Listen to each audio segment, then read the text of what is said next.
Good morning, everyone, and welcome to this first call of the month of March. We are marching confidently through the year. Hopefully, as you look at where you've come from so far over these past couple of months, you can recognize progress as you are striving to achieve your goals, and it would come as no surprise because it's the nature of goal achievement to also recognize things that need to change, to be tweaked, to be modified, because in my experience, it's very, very rare to be able to set a goal at the beginning of the year and confidently stay on the path that leads to its realization without needing to change anything. I don't think I've ever experienced that, have you? So the critical thing is, of course, that we take the time to evaluate, to review, to reflect, and then modify and adjust and move forward. I want to share today some techniques that we can use that can certainly help us in achieving our goals.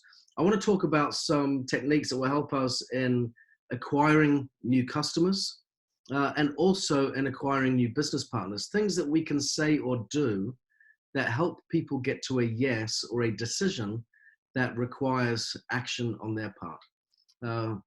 Hopefully that's something that we all want: more customers, more distributors in our team. So let's look at these ways that we can do this. And I'm going to use some research as well. So I've got some notes here that I'm going to read out from as we go through this.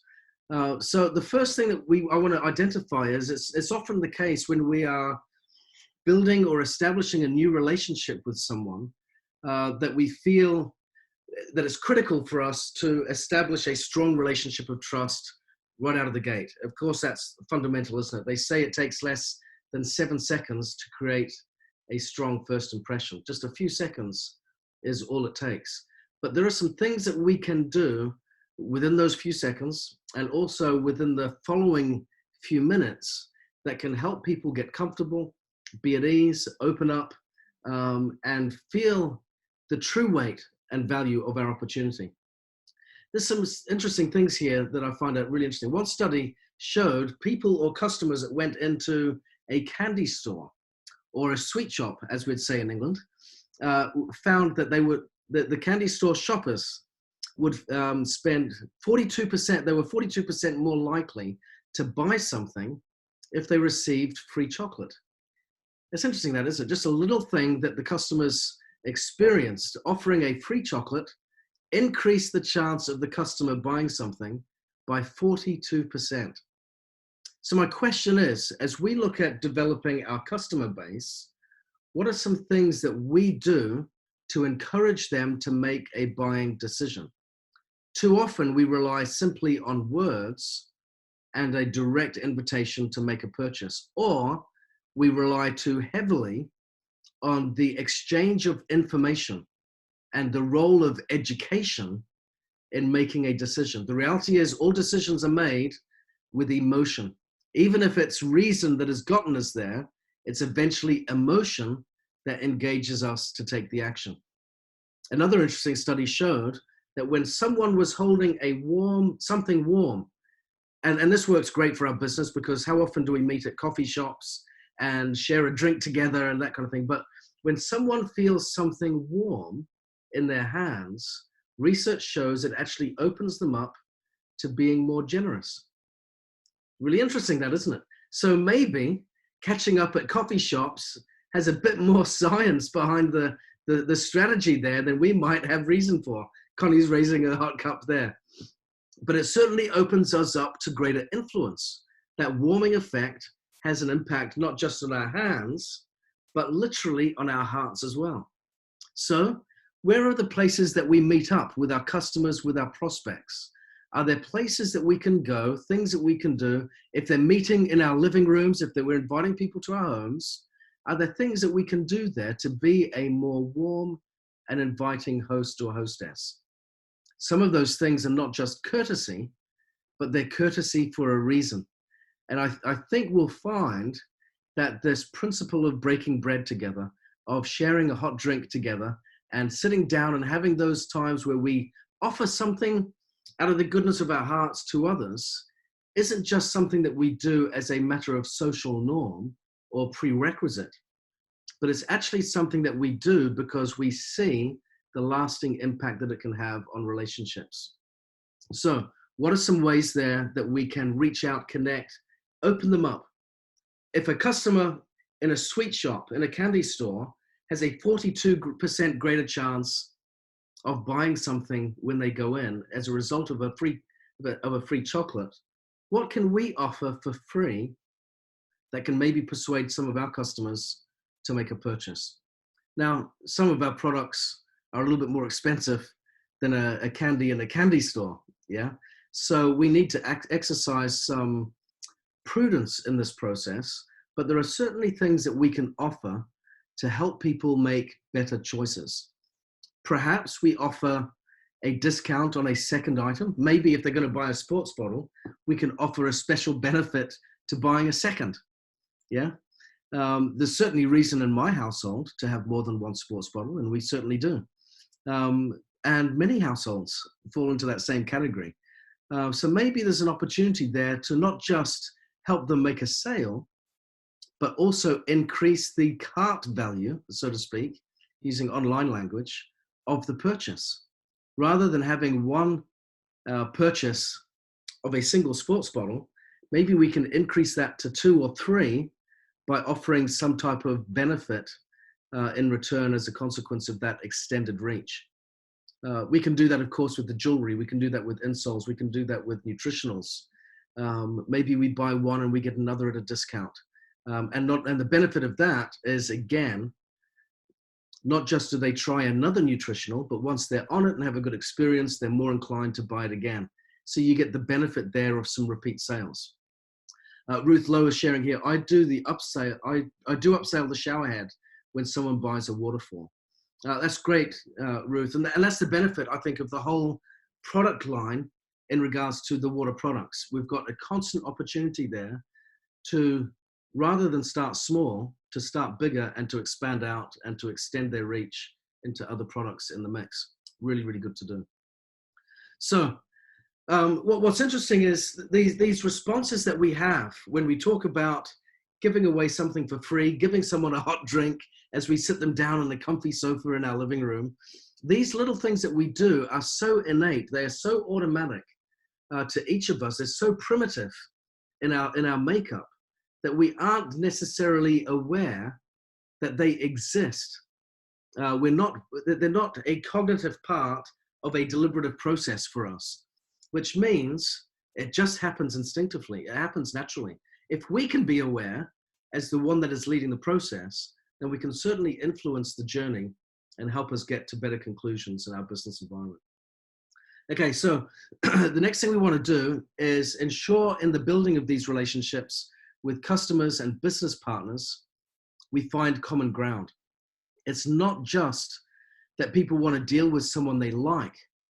We often focus that, don't we, on being likable.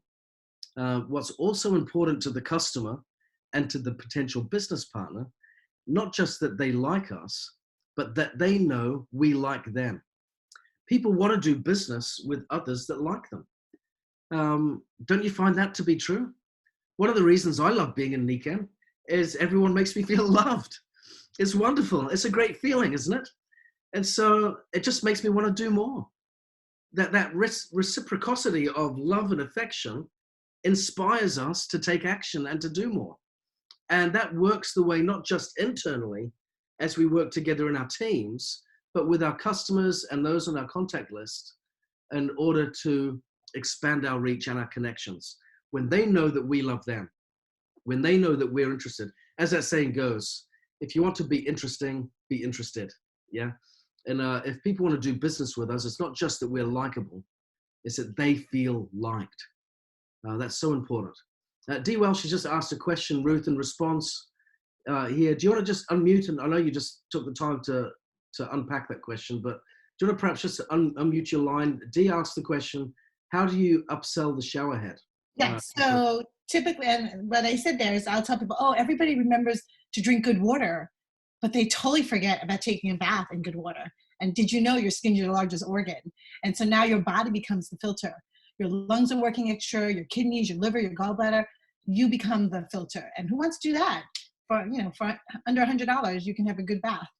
And Yeah. then if they're in my house, I actually run their arms through the shower head and say, look how that feels. I mean, it really does feel yummy. So I've got all the senses, and almost always I sell the shower head. That's not a problem. Yeah. But if I introduce them through the water bottle first, they've already got exposure to the water bottle. Mm. Then I talk about the waterfall, and then of course the shower head. And then I'm like, you might as well buy the pack. Yeah. And one thing leads to another. Yeah, excellent.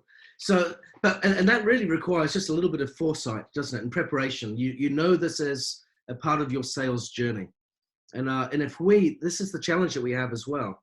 They call this funneling, a sales funnel. Yeah, and if we simply start out with a narrow funnel, where our objective is set to sell a single product to an individual, then we limit our chances for getting the sale, because most people will go through a series of no's before they get to a yes. But we want to target and identify, what does our ideal customer look like? How do they shop? What kind of products do they have in their possession? And when we can identify that, then we need to integrate all of those products into the sales journey with that customer. Our goal is not for everyone to simply have a sports bottle. It's for them to have the whole water system.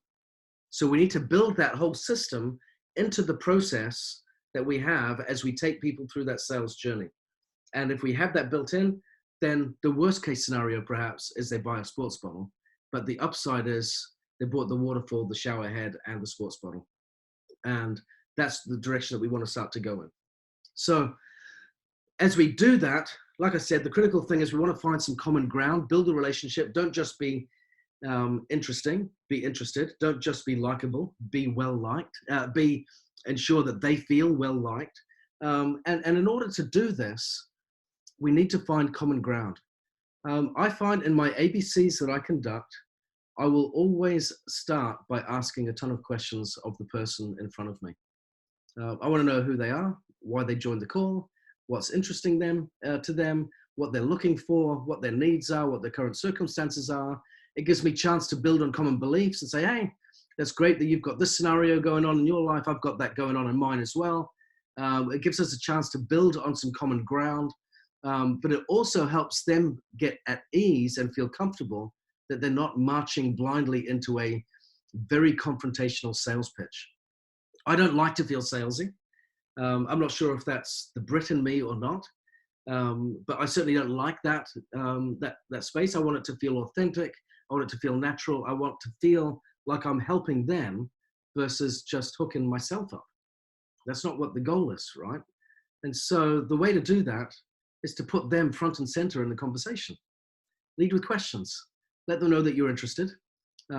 Show interest and concern for their concerns when they share them, and then respond accordingly. And in the process of asking those questions and getting acquainted, you'll find some common ground, sure enough, where you can build on some common beliefs and build a bridge there that opens them up to becoming friends. And I think that's really important. Moving on from that point, this next point is really critical. And again, it's something that does require preparation in advance in order to do this well. This point here is simple. Know your opening gambit. What does that mean? I'll give you an example of some questions. Some research was done. I'll share this research here, where people were asked for their email addresses in exchange for a bottle of a new kind of soda. Okay, so there's obviously a new soft drink company out selling a new flavor, a new beverage, and they're also wanting to build up their customer base by getting email addresses. So in exchange for the email address, they're offering these people a free bottle of soda. 33% of those that were asked gave up their information in exchange for the free drink. So that works pretty good. However, when they first asked another question, they got a significantly different response. When they asked this question, in addition to the process of offering the free soda, when they said, do you consider yourself adventurous? Great question. Do you consider yourself adventurous? Nearly 76% of the people they spoke to provided their email addresses. What a huge increase that is. Nearly 76%. Why was that? They call this a single shoot question. And what that means is it significantly increased the chance of people branding themselves as adventurous, which made them momentarily more vulnerable to aligned questions in relationship to the sales pitch.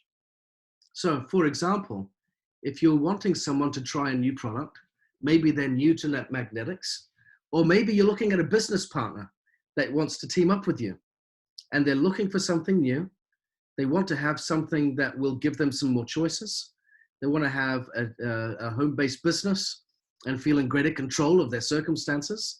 And then you ask the question, you could start out by saying, would you be interested in learning more? Well, maybe they would, maybe they wouldn't, but what a wonderfully banal, vanilla, uninspiring question that is. But if you were to start with a suggestion or a question that said, as you're looking for something different, let me ask a question. Do you consider yourself to be adventurous? Adventurous is a great word because most of us in some way, shape or form would like to be adventurous. Yeah. So much easier to say yes to that. Well, since you're saying yes to that, we've got something really great that you need to consider. You see how by aligning those types of questions with an opportunity, does starting your own home-based business require a sense of adventure? Does it require a degree of risk? Going into the unknown, doing something different, something unique, something swimming upstream? Absolutely. If they're going to be feeling that way, let's position them in their own minds first to be aligned with that state of being. Do you consider yourself to be open-minded? Are you someone that likes to be adventurous, to try new things? And by asking these types of questions, we can align them to our opportunity and the message that we're offering and help them feel closer to saying yes. Like I said, that one question changed a 33% response to a 76% response. Take some time to think of the questions that would relate to the people in front of you when you were doing these business opportunity presentations, and see how we can align them to these, to our opportunity. At the same time, I like this. We want to highlight and spotlight the best features of our business or our product. When we do that, again, what's interesting here is this: when we can effectively highlight a key benefit. And what I would suggest is this: when you look at the business that you're in, what would you say is the top 2 or 3 key benefits of being a NECAN? Do you know what they are? Could they rattle off your tongue without a second thought? We need to give this some serious thought so that we can position ourselves really well. A friend of mine used to give the example of a jewelry store. And he said, our feature product, our signature product, and that can be different in NECAN based on the way that we choose to build our business. A lot of people will lead with water. A lot of people will lead with magnetics. Some will lead with sleep. Some will reinforce it with nutrition. We've got ways to direct however we choose, because we've got signature products in each of the categories within the wellness home. And I like what Ruth's saying here. Ruth just said, changing people's lives and the friendships created. I used that very example last night on an ABC, Ruth. Someone asked why we have the business model that we do. And it was for that very reason. It became a highlight, a feature benefit of the business that we use the model that we use. It's think of ourselves like a jewelry store. When you've got the most prized gem in a jewelry store, the biggest diamond that is with the most carats involved, how does the jeweler display it? Look at that. There you go. They put it in the center stage in the jewelry store. They have it, over draped black velvet.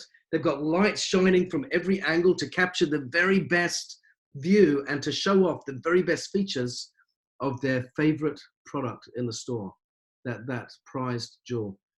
We need to do the same with our business opportunity and with our products. What is something that really makes us stand out, that we can spotlight and really, really do some good with it? What's interesting is when we do this effectively, again, I like to use research to back my points up.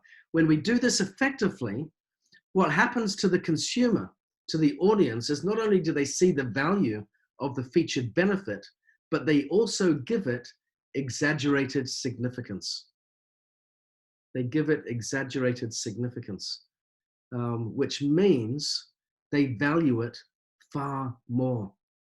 And when they make it far more valuable to them, they're going to be far more inclined to make a good, strong decision.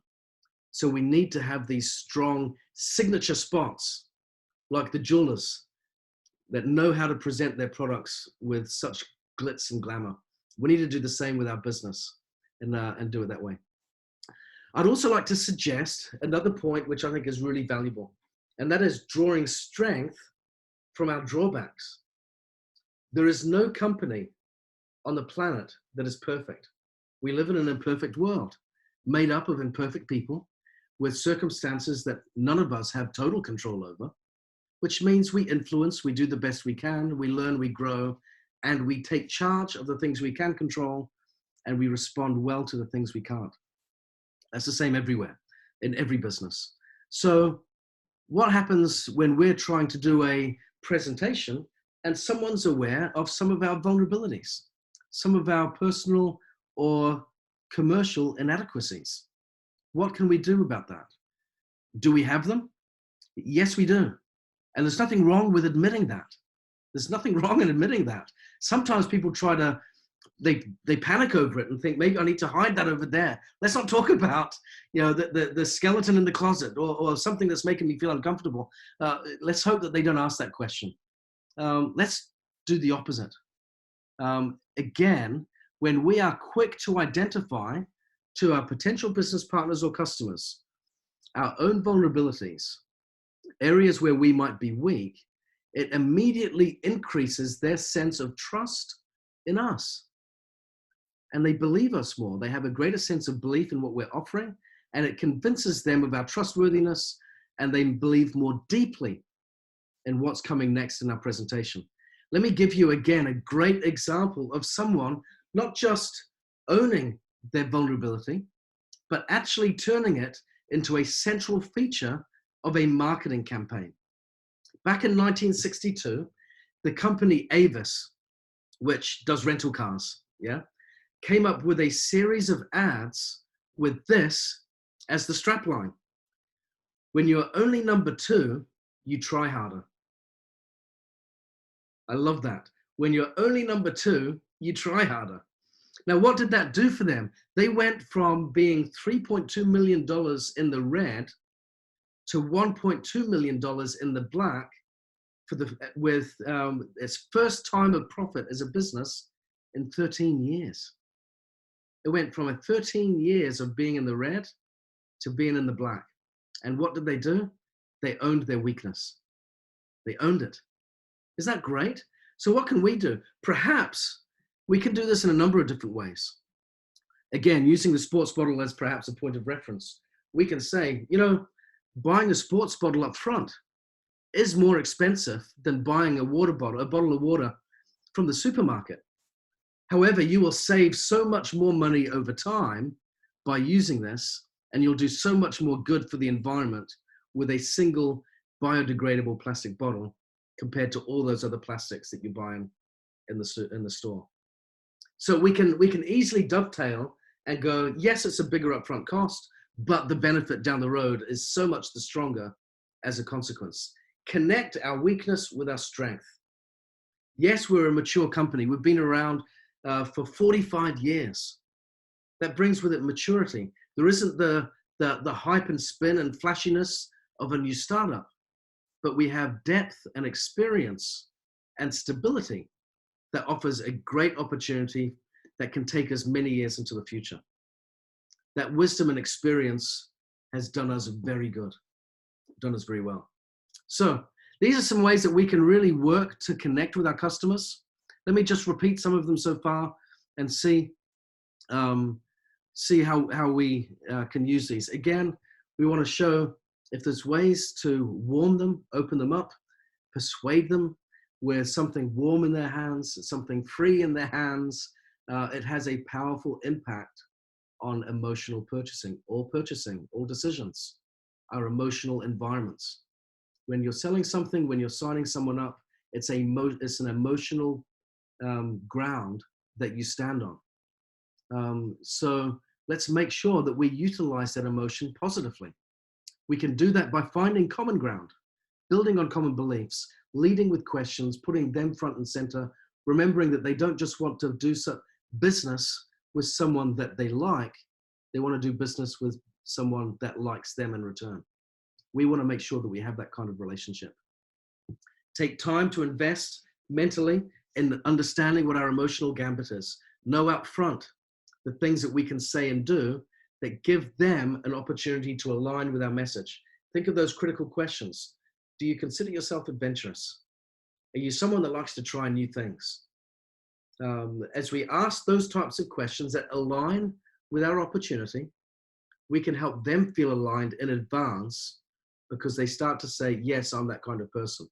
And when they think that in that moment, yes, I'm that kind of person, they're going to be more inclined to behave like that kind of person and make the right decisions.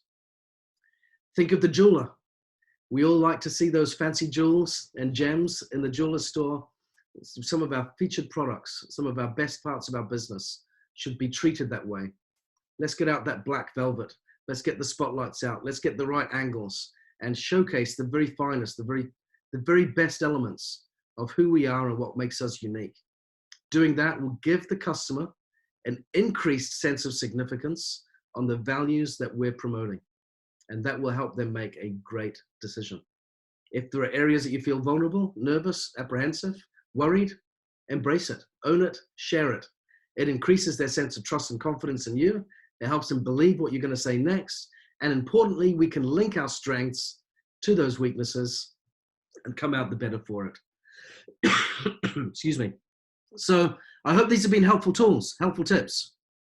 I want us to have a great experience. I know that as we employ these approaches, we can get better outcomes in finding new customers, strengthening repeat purchases, and just having a great experience with our business partners.